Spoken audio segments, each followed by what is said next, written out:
Bonjour à tous et bienvenue dans cette vidéo. Alors oui, j'ai le Covid, je suis enrhumé, c'est chiant. On va essayer de corriger cet exercice néanmoins. C'est un exercice qui est tombé au Math Admission Test. On va essayer de trouver combien est-ce qu'il y a de termes constants dans cette expression.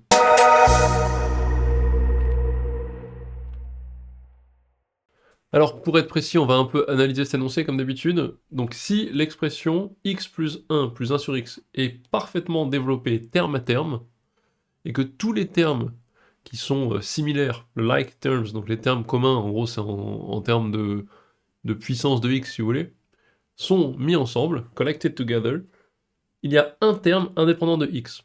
C'est le terme constant. La valeur de ce terme est, on va essayer de la trouver.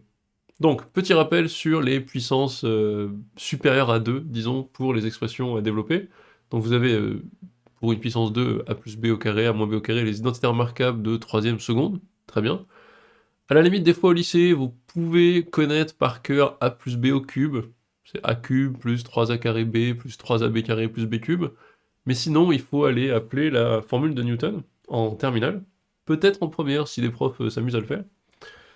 Donc voilà, vous pouvez, quand vous avez un truc comme ça, aller chercher la formule de Newton, qui est quand même assez bourrine, un peu dégueu, pas simple.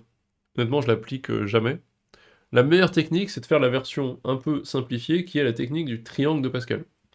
Vous retenez qu'en gros, quand vous avez un développement d'une puissance n quelconque, vous retenez que les puissances du premier terme vont diminuer, alors que les puissances du second terme vont augmenter, mais que la somme totale des puissances de chacun des termes doit faire n. C'est ce qu'on voit ici en fait. On a ak bn moins k, la somme des deux, quel que soit k, fait toujours n. Et donc c'est pour ça qu'on a a3, plus après on aura 3 a2b, plus 3 ab2, plus b3. En fait, la puissance de A diminue, on passe de 3 à 2 à 1 à 0, et c'est la même chose pour B dans l'autre sens. Voilà le moyen mnémotechnique.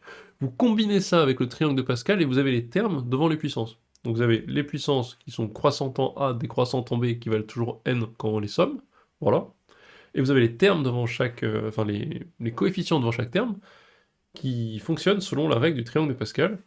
Vous avez ce triangle-là, enfin vous avez cette ligne-là pour A plus B puissance 1, donc c'est une fois A, une fois B. Ici pour A carré, AB, B carré, vous avez les coefficients, et pour trouver les coefficients de la ligne d'après, vous faites à chaque fois un 1 au début, un 1 à la fin. Pour les termes au milieu, vous faites la somme des deux premiers, et vous regardez en dessous. Donc par exemple, ici, hop, c'est 6. Donc par exemple là, je sais que j'ai A plus B puissance 4, et je comprends que ça sera A4 plus 4 fois A cube B, plus 6 A carré B carré, plus 4 AB cube, plus B4. J'ai les coefficients qui correspondent. Et si je voulais savoir par exemple A plus B puissance 5, donc au cas où vous ne connaissez pas votre triangle de Pascal, bah, vous aurez quelque chose comme ça. Hop, 1 plus 4 ça fait 5, 4 plus 6 ça fait 10, 6 plus 4 ça fait encore 10, 4 plus 1 ça fait 5. Voilà les coefficients des termes de puissance pour le degré 5. Donc c'est très pratique, c'est très facile, c'est très sympa. Le Discord, j'en parle tout le temps, on est maintenant plus de 1200, n'hésitez pas à le rejoindre, c'est une communauté ultra positive, on parle de physique, d'informatique, on parle d'orientation, les gens répondent à vos questions de manière bienveillante, c'est vraiment chouette, beaucoup de partage. Allez, je vous laisse pour la suite de la correction, bye bye. Ici, néanmoins, ça suffira pas, il y a un petit problème, tout l'exercice va reposer sur votre capacité à bien choisir qui est A, qui est B. Donc je vous montre un peu un petit exemple. Si je prends A égale le truc qui a l'air d'être donné, c'est-à-dire soit x plus 1, donc en gros les premiers.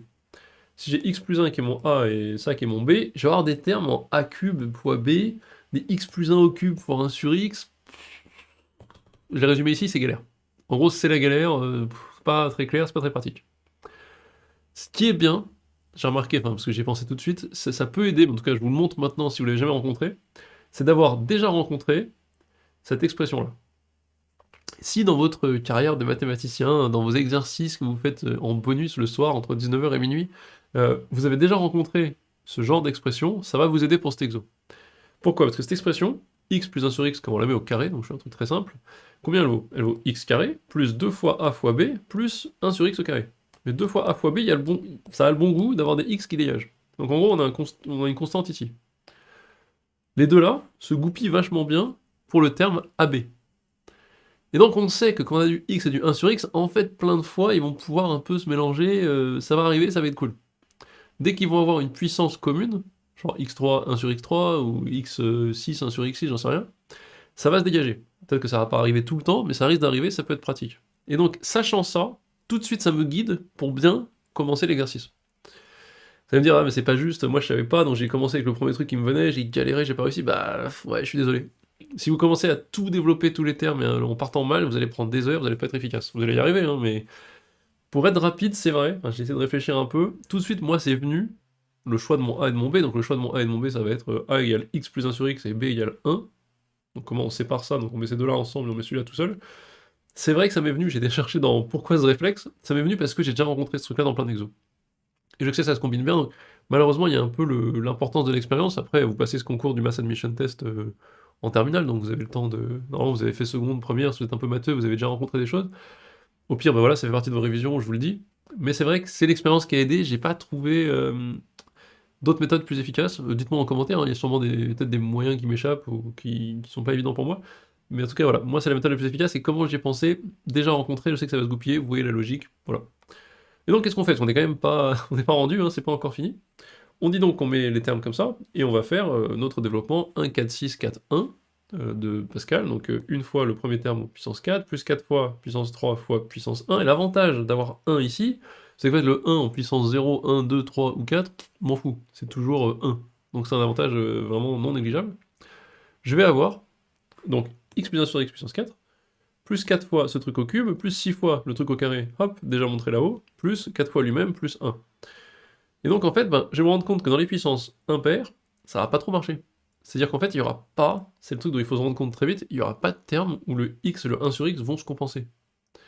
Pourquoi? Parce qu'en fait, il y aura un terme en x3, bon ok, les termes mixtes, ça sera x carré fois 1 sur x, ça se compense pas, ça sera x fois 1 sur x au carré, ça se compense pas non plus. Donc en fait, ici déjà, boum, je m'en fous. Je sais qu'en fait, que vu qu'on me demande les termes constants, en gros, ça m'intéresse pas. Et j'ai le même raisonnement ici, ça m'intéresse pas. Et donc il va rester que ces deux termes-là, qui vont avoir à un moment une combinaison de x et 1 sur x qui vont se compenser pile poil.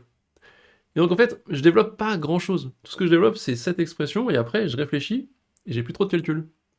Et comme ça, vous pouvez déchirer l'exo, en fait. Parce que là, je me dis, bah ok, en fait, le x3 fois 1 sur x, ça marchera pas, pour la puissance 4, mais le x2 fois 1 sur x2, ça marche. Donc c'est 1, 4, bah je viens de le faire en fait, je refais une puissance 4 dans ma tête, c'est 1, 4, 6, ok, mais donc c'est le 6, x carré, 1 sur x2, moi je l'ai écrit ici. Là il est là, ça fait, il est une fois 6, très bien. Là j'en ai pas, là j'en ai 1, je sais que ça fait 2, bah on l'a vu ici. Bah donc ça fait 2 fois 6.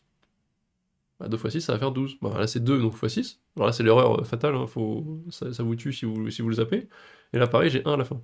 Bah regardons d'ailleurs s'ils sont assez vicieux, là vous avez 6, là vous avez 2, et là vous avez 1, donc ça fait 6, 7, 8, 9, 9 si vous oubliez de multiplier ce 2 par 6, voyons si 9 est dans les résultats possibles, non, bon ils ont pas été au bout du vice, ça aurait pu être un truc où le 9 est là, et malheureusement pour ceux qui se trompent, bah tant pis. Donc non, ils n'ont pas été trop vicieux. Vous avez donc votre terme 6, votre terme 2, 6 fois, ça fait donc 6 plus 12, bah 18, plus 1, 19. C'est fini. On a torché cet exo du Mass Admission Test.